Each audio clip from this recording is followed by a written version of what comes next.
ஜமைக்காவில் தீவிரவாதிகளால் சுட்டுக் கொல்லப்பட்ட மகனின் முகத்தை 2 மாதங்களாகியும் பார்க்க முடியாமல் தவிக்கும் தாய் ஒருவரின் மீளா துயரம் மனதை ரணமாக்கியுள்ளது. நெல்லையைச் சேர்ந்த விக்னேஷ் என்ற இளைஞர் ஜமைக்காவில் உள்ள சூப்பர் மார்க்கெட்டில் பணிபுரிந்து வந்த நிலையில் கடந்த டிசம்பர் 18ஆம் தேதி தீவிரவாதிகள் நடத்திய துப்பாக்கி சூட்டில் பரிதாபமாக உயிரிழந்தார். இந்நிலையில் சம்பவம் நடந்து 2 மாதங்களாகியும் மகனின் உடலை சொந்த ஊர் கொண்டு வர முடியவில்லை என விக்னேஷின் தாய் வேதனை தெரிவித்துள்ளார்.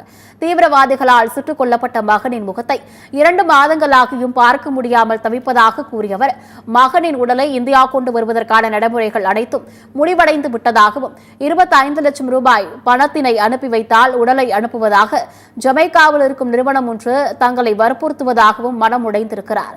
இதனால் செய்வதறியாது தவிக்கும் விக்னேஷின் குடும்பத்தார் இறந்த மகனின் சடலத்தை சொந்த ஊர் கொண்டு வந்து தங்களிடம் சேர்க்க தமிழக அரசும் மாவட்ட நிர்வாகமும் உதவுமாறு கோரிக்கை வைத்திருப்பது சோகத்தை ஏற்படுத்தியுள்ளது. கடந்த வருடம் டிசம்பர் மாதம் 18ஆம் தேதி தென் அமெரிக்க நாடான ஜமைக்காவில் பேரங்காடி ஒன்றில் துப்பாக்கியால் சுடப்பட்டு உயிரிழந்த விக்னேஷ் என்பவரின் உடல் 2 மாதங்கள் கடந்தும் இதுவரை தமிழ்நாட்டிற்கு திருநெல்வேலிக்கு அவரது வீட்டிற்கு வந்து சேரவில்லை.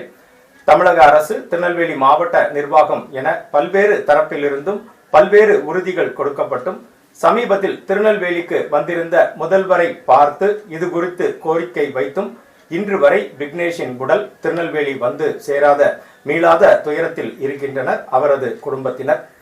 தமிழக முதலமைச்சர் மு.க.ஸ்டாலின் மற்றும் திருநெல்வேலி மாவட்ட நிர்வாகம் இது குறித்து விரைவாக நடவடிக்கை மேற்கொள்ள வேண்டும் என அவர்கள் சத்தியம் தொலைக்காட்சிக்கு கோரிக்கையினை வைத்துள்ளனர்.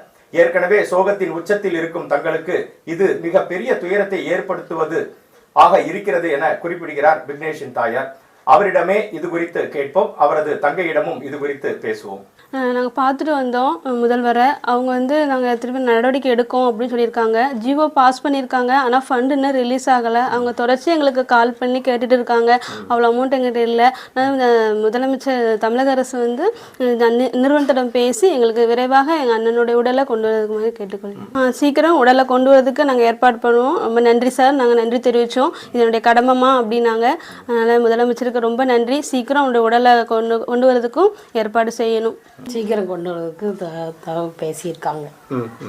அதை பற்றி இன்னும் பேசலை. அது அந்த ஹஸ்பண்ட தான் பேசிட்டு இருக்காங்க. இப்போ உடலை தான் கொண்டு வரதுக்கு ஏற்பாடு பண்ணாங்க. அப்புறம் தான் அவங்க அமௌண்ட் கொடுக்கன்னு இருக்காங்க. அது எவ்வளோன்னு தெரியல.